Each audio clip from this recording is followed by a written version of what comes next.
Hola hermanos, bienvenidos. Hoy vamos a ver un tema titulado La primera enseñanza, arrepentidos y convertidos. En este bloque vamos a poder ver la vida de Juan el Bautista y su ministerio y cómo él con un tema tan importante pudo impactar en ese tiempo. Espero yo de verdad que el Espíritu Santo pueda bendecir tu vida a través de este mensaje y seas de bendición para tu familia y para mucha gente. Vamos a leer la porción de este día que está en Mateo 3 del 1 al 12. Dice la palabra del Señor: En aquellos días vino Juan el Bautista predicando en el desierto de Judea y diciendo: Arrepentíos porque el reino de los cielos se ha acercado. Pues este es aquel de quien habló el profeta Isaías cuando dijo: Voz del que clama en el desierto, preparad el camino del Señor, enderezad sus sendas. Y Juan estaba vestido de pelo de camello y tenía un cinto de cuero alrededor de sus lomos, y su comida era langosta y miel silvestre.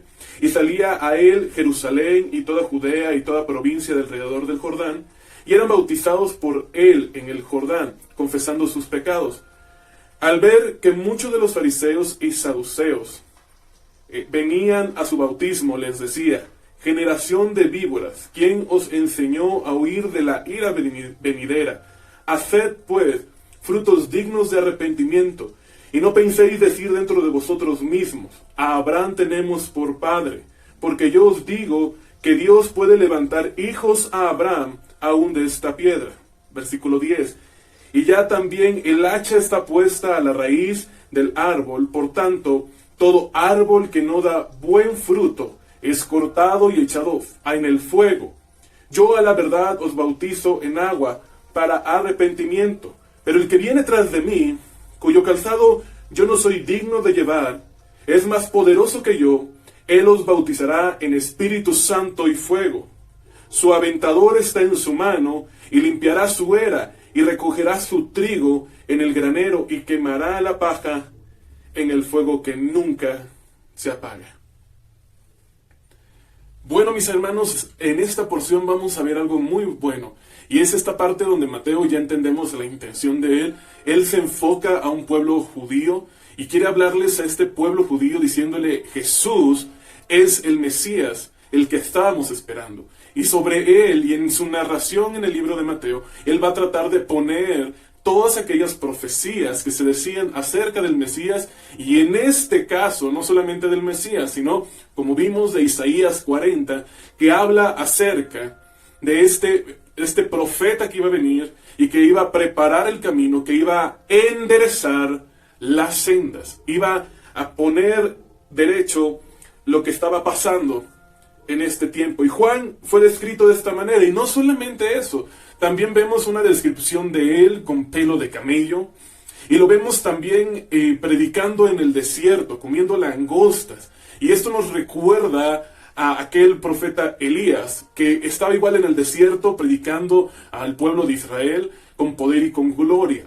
Asimismo ahora Juan el Bautista, y vemos que Juan el Bautista es un símbolo o una señal de que Elías había vuelto.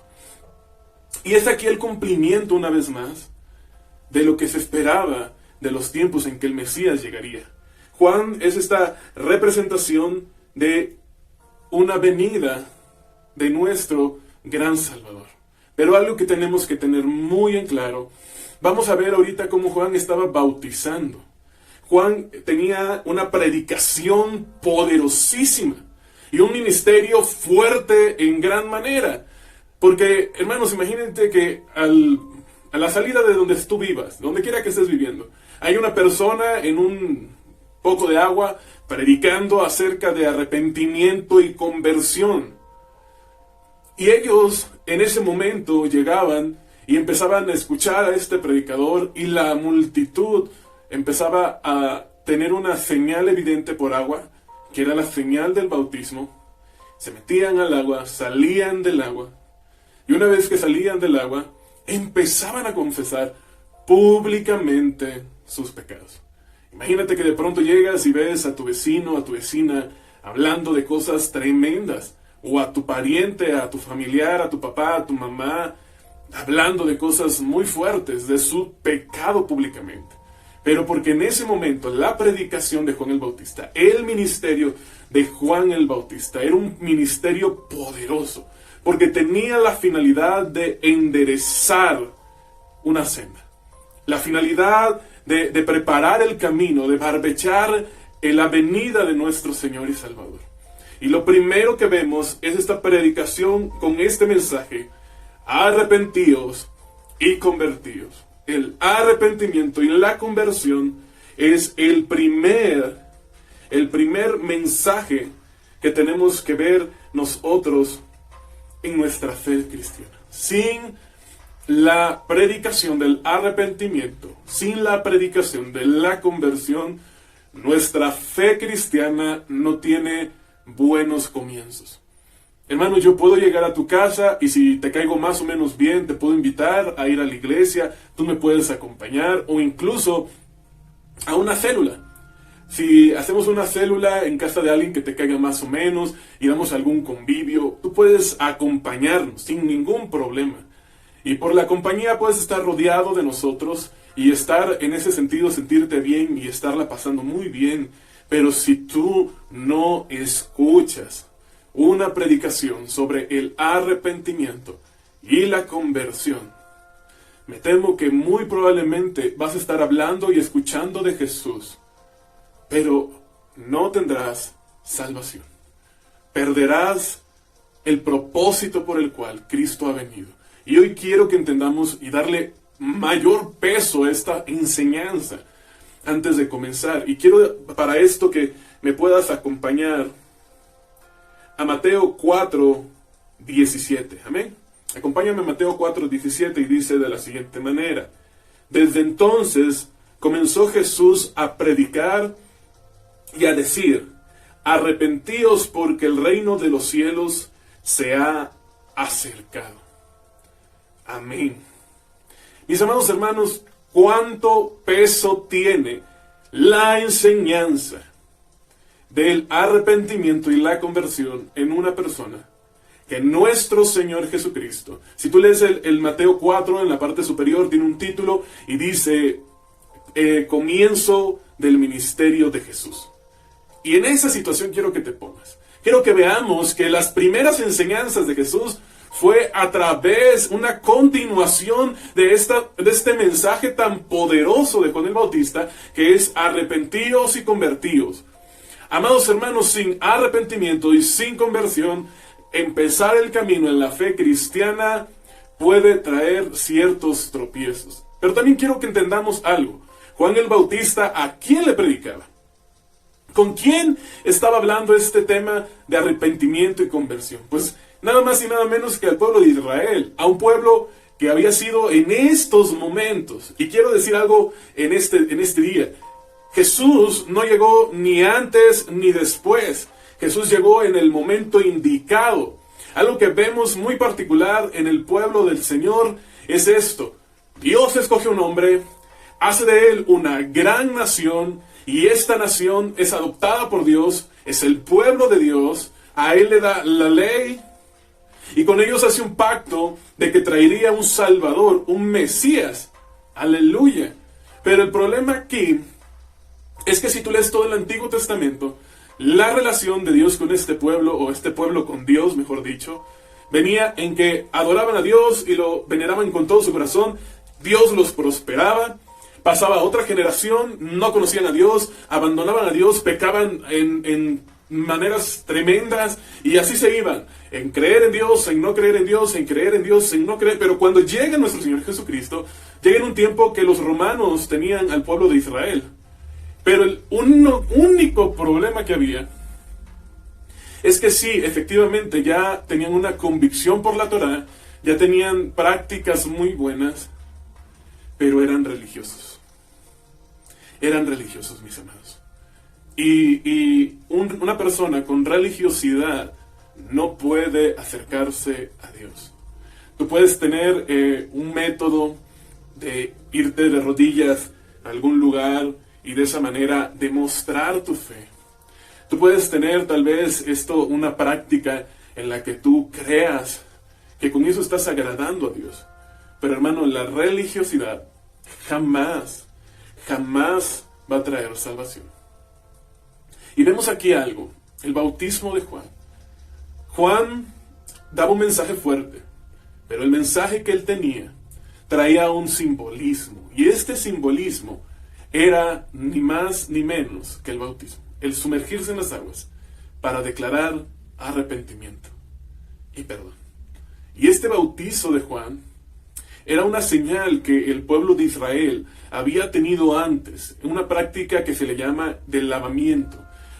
Ellos tenían en Levítico, cuando una mujer estaba impura, o cuando un hombre había tenido una secreción que no era conveniente, ellos se apartaban por determinado tiempo y después se lavaban. Y el pueblo de Israel, cuando una persona en estos tiempos, cuando ellos querían venir a los pies de Jesucristo, a integrarse al pueblo judío, ellos tenían que ir al río y los lavaban. Como diciendo, hey, ustedes vienen del mundo, están sucios, traen pecado, no son la línea de Abraham, así que los tenemos que limpiar. Y después de eso ellos daban una ofrenda. Vemos esto como una indicación de que el pueblo judío tenía una apreciación de ellos mismos muy, muy elevada, muy, muy grande. Y Juan lo dice, Juan lo habla. Pero vemos aquí que cuando empieza a hablar el mensaje de arrepentidos, era para ellos. Y ese es el primer punto.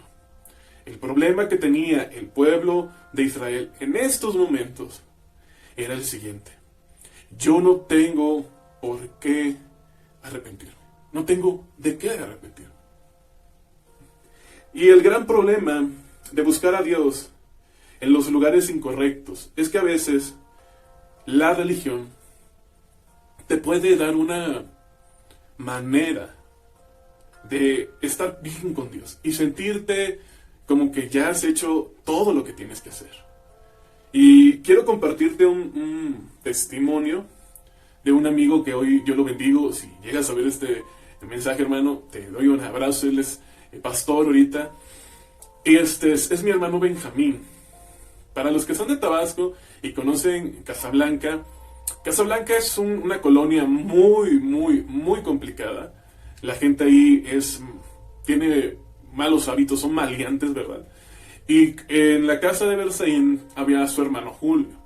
A diferencia de Berzaín, Julio era muy agresivo y muy maleante. Él se subía a la combi, asaltaba, por decir algo, a los de la combi, asaltaba al de la combi, casi hasta se llevaba la combi completa, ¿verdad? El caso era esto, que Julio era una persona muy complicada, tomaba demasiado, se juntaba con malas personas, y recuerdo perfectamente que cuando Julio se convierte, con su conversión, su familia empezó a llegar a la iglesia y empezó a conocer al Señor, porque alcanzaron a ver cómo Julio había cambiado tremendamente, pero también me daba cuenta que toda la familia estaba orando por una persona, y esa persona era Berzaín.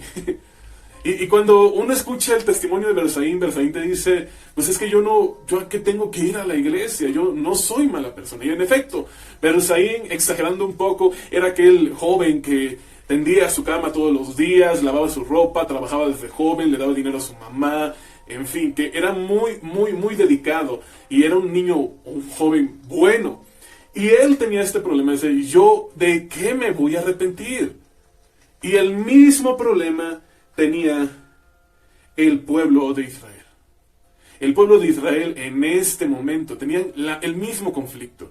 Si somos linaje de Abraham, ¿de qué tenemos que arrepentirnos? Nosotros vamos a ir al cielo, vamos a descansar en paz, porque tenemos la promesa. Hermanos, una persona que no entiende el arrepentimiento y la conversión no tiene la capacidad de reconocer, yo necesito un Salvador. Yo tengo pecado en mi vida, y el pecado que mora en mí me está causando un conflicto con Dios. Yo necesito ser libre de ese pecado para poder tener el perdón por la gracia en el Señor Jesucristo. Hoy, con este mensaje tan poderoso de arrepentimiento y conversión, quiero que formemos una columna, un pilar muy fuerte en nuestra enseñanza, en nuestra doctrina, que es: todos somos pecadores. Y vamos a leer lo que la palabra dice en Romanos 3:23. Dice la palabra, por cuanto todos pecaron y están destituidos de la gloria de Dios. Amados, la palabra es clara, por cuanto todos es todos. Amados hermanos, yo quiero compartir algo. Yo creo que si yo te digo que yo a mis 30 y algo de años, no digo mi edad porque siempre me quito años, hermanos, y mejor para no pecar, ahí la dejamos. Pero a mi edad, desde el día 1 de mi nacimiento hasta el día de hoy, yo estoy seguro que yo no me he portado bien. Estoy seguro que nadie se ha portado bien. Y que de alguna otra manera, si yo te digo que yo soy pecador, pues no se te hará algo tan sorprendente, no será así como que, pues sí, pastor. No, o sea, lo dirás y dirás, bueno, está bien, sí es cierto. Tiene que tener pecado. Incluso hoy en día yo estoy batallando con la carne que mora en mí y yo estoy entregando al Señor mi vida constantemente. Amén. Pero si yo te hablara de lo siguiente, yo en unos meses, con el gran favor de Dios, voy a ver a mi hija. Voy a ver a Amelie y la voy a tener aquí en mis brazos. Y la voy a estar cargando y yo te la voy a poder presentar y presumir. Y va a ser una niña hermosa, obviamente. Pero si yo te digo que esa niña tiene pecado, eso tal vez tú no lo dijeras tan fácilmente. Dirás, bueno, pero es una recién nacida. Hermanos, la palabra es clara. Todos hemos pecado. Y todo significa que ni siquiera el recién nacido que hoy en este segundo está naciendo en algún lugar del mundo, ni él se escapa de esto. Todos hemos pecado. Y esa es la columna que necesitamos construir. Esta es la idea central que tenemos que entender. No importa quién seas, ni Bersaín, una buena persona, ni judío que tengas la descendencia de Abraham, ni nadie. Todos hemos pecado. Porque el que pecó primero fue Adán. Y por Adán, todos los que descendemos de Adán, traemos el pecado en nuestra genealogía. Y vamos a leer lo que dice Romanos 5, 12 para poder hacer este pilar más robusto. Vamos a engrosar más esta idea de que todos hemos pecado. Dice la palabra en Romanos 5:12, por tanto, como el pecado entró en el mundo por un hombre, y por el pecado la muerte, así la muerte pasó a todos los hombres, por cuanto todos pecaron. Pues antes de la ley había pecado en el mundo, pero donde no hay ley, no se puede inculpar de pecado. Amén. Hay una hermana que me dio un tip muy interesante. Ella tenía 2 niñas y ella crió a 2 niñas. Y hablamos de cómo las formó, cómo le hacía, porque eso de tener niños, pues la verdad es algo impresionante. Una madre no puede estar 24/7 con los niños. En algún momento los descuida, voltea la mirada, voltea la tortilla, está haciendo comida, algo sucede, ¿ok? Y yo le decía, hermano, ¿y cómo le hizo? Y ella dice que las dejaba a las 2 y le decía, se van a portar bien, porque si no me la sueno. Y que si una cometió un error, dice que llegaba y a las 2 se la sonaba. Y le decía, por una, las 2, dice. Pues así con el Señor. Así Dios. Por Adán, todos hemos pecado. Todos pasamos a ser pecadores. Y el pecado trae muerte en sí, que es la separación con Dios. Y esto nos constituye inmediatamente en pecadores. Y quiero que entendamos un poquito con Romano 3:23, regresando un poquito. Dice, la última parte de Romanos 3:23, dice, y están destituidos de la gloria de Dios. El pecado ha provocado una brecha.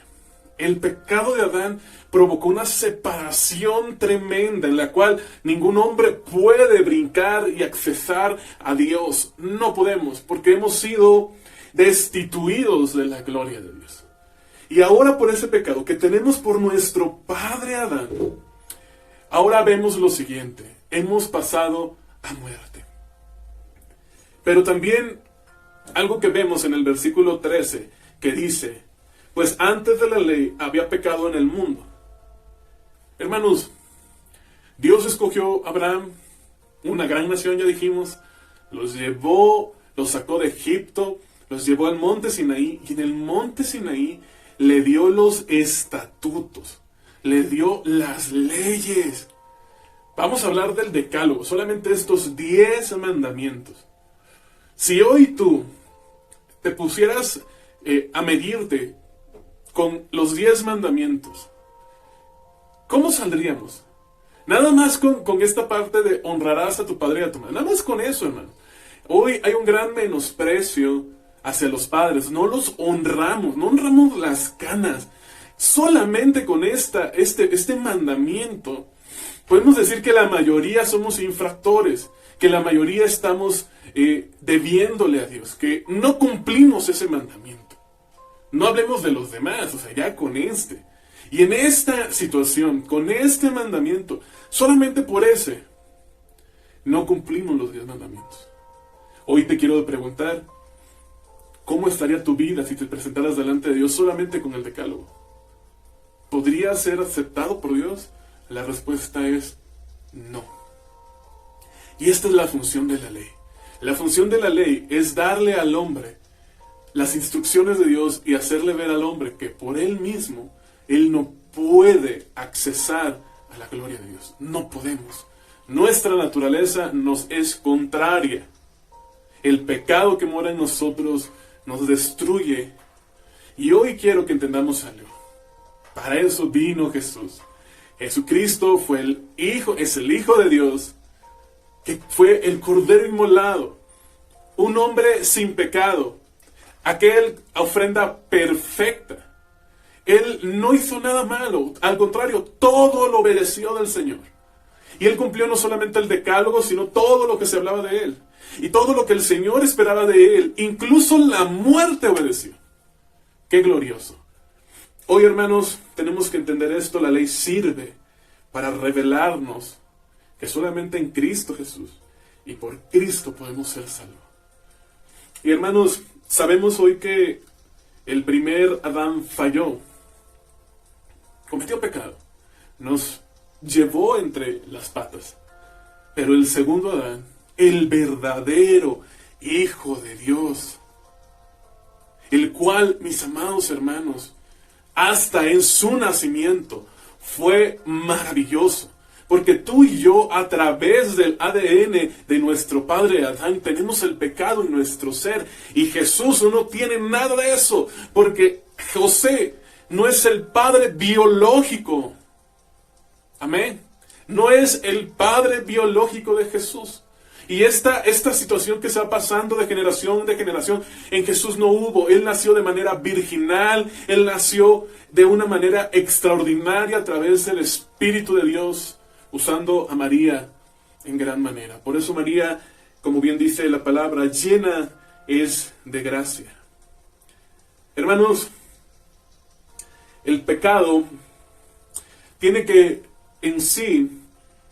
esta facultad de alejarnos de Dios. Y tú tal vez ahorita te puedas portar más o menos bien, pero quiero que entiendas que hay pecado en tu vida.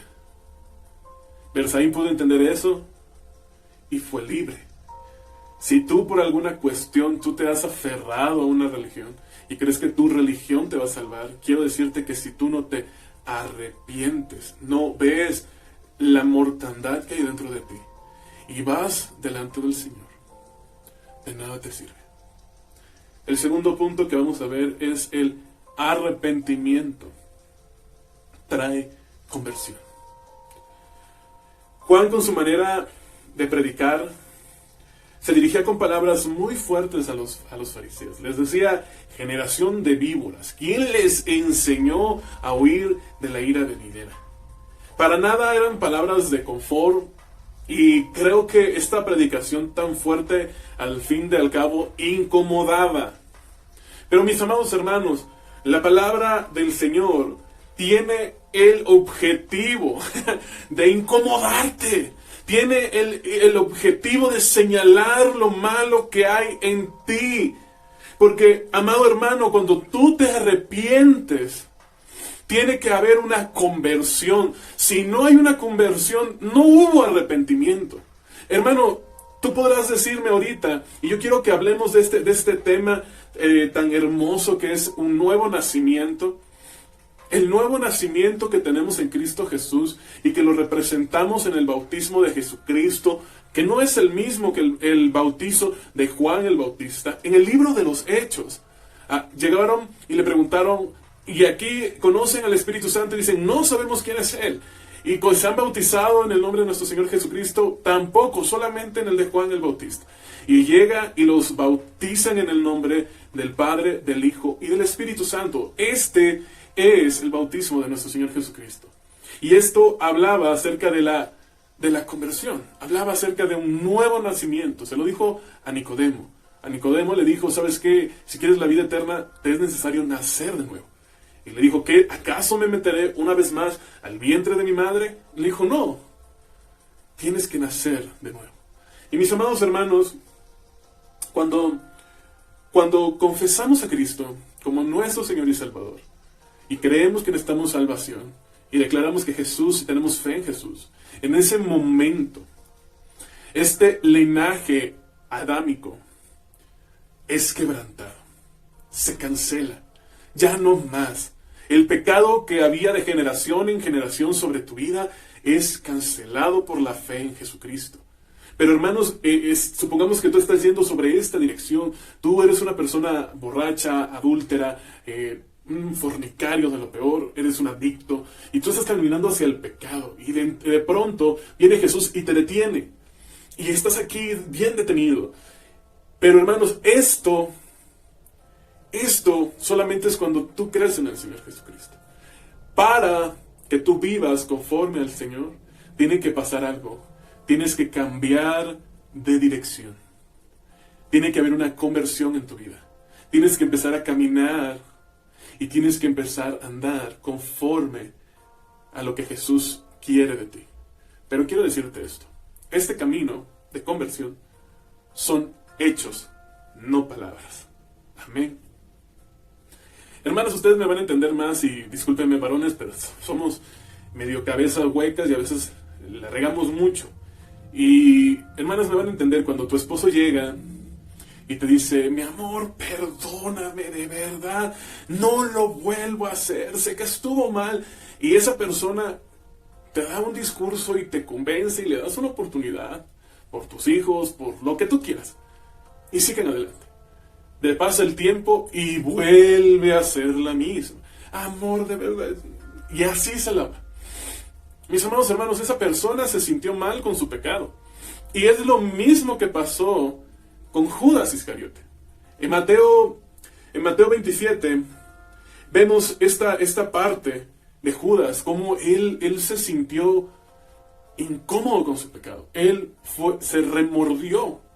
Y así las personas, en este momento Jesús viene, cambia tu vida, o quita de ti el pecado, y tú te vas a empezar a sentir mal con tu pecado.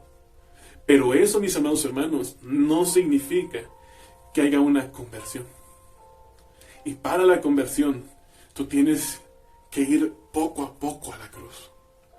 Jesús no te va a llevar hasta la santificación de tu alma. Él ya hizo su parte, Él murió por ti.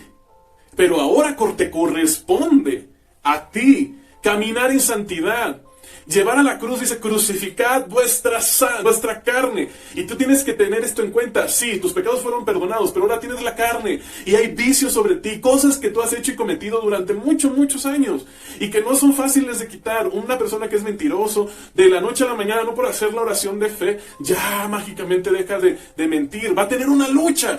Y en esta lucha tú tienes que ir caminando poco a poco, crucificando la carne.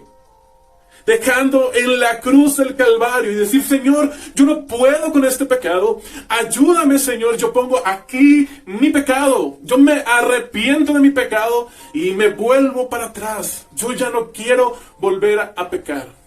Amén.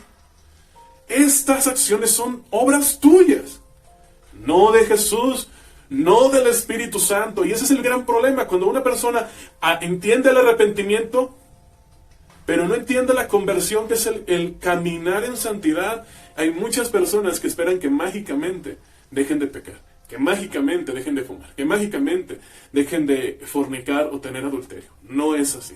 Es una labor tuya. Tú tienes que pedir la fuerza del Espíritu Santo. Tú tienes que crucificarte.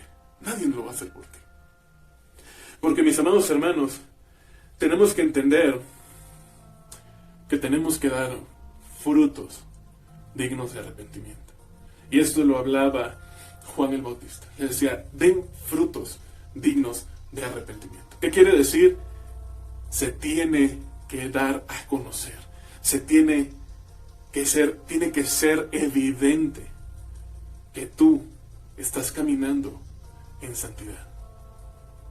Hermanos, quiero terminar leyéndote un versículo, bueno, tres versículos, tres versículos de este tema. Y está en Primera de Juan 3, 8 al 10. Hay más, hermanos, que son más fuertes, pero quiero leerte este. Dice la palabra del Señor.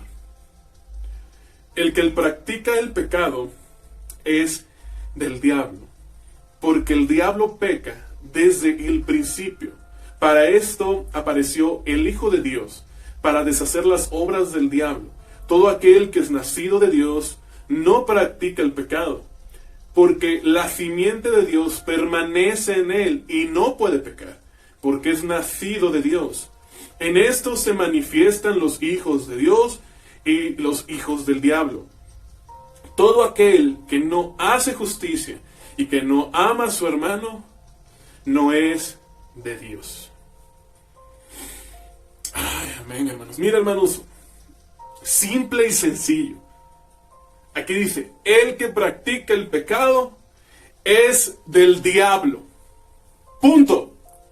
No hay más. Eres una persona que constantemente está practicando un pecado, que caes una y otra vez. Hermano, entendamos práctica. Práctica es que estoy siempre en eso. Práctica es que siempre estoy sobre lo mismo, que hoy pequé, mañana pequé, pasado mañana pequé. Los que van al gimnasio practican esto de levantamiento de pesas y no lo hacen un día, lo hacen todo el tiempo.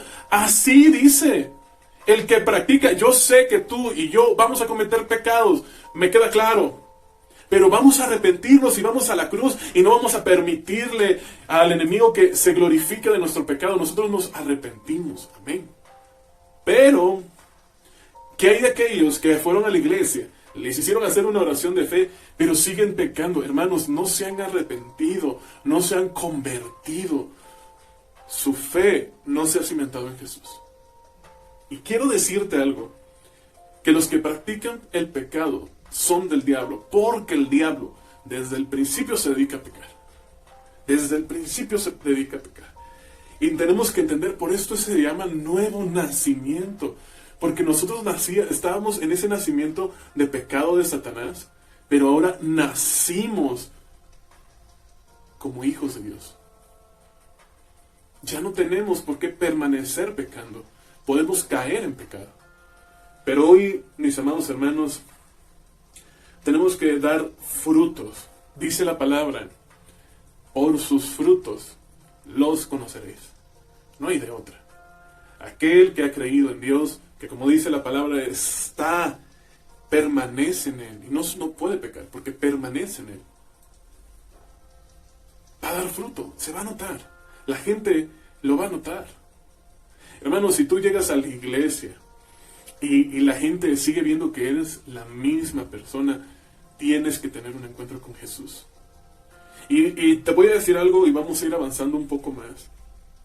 También nos dice la palabra que el que no ama a su hermano, no es de Dios. Aquí sucede algo. Ahí puede pasar esto. Tú puedes, de alguna manera, dejar de tomar, de fumar, de drogarte, de ser fornicario, de ser lo que tú quieras. Puedes empezar a hacer cosas buenas, pero las obras no nos salvan. Y aún así, la evidencia no contundente no son las obras. La gran evidencia que tenemos está en el Shema que Jesucristo nos dejó.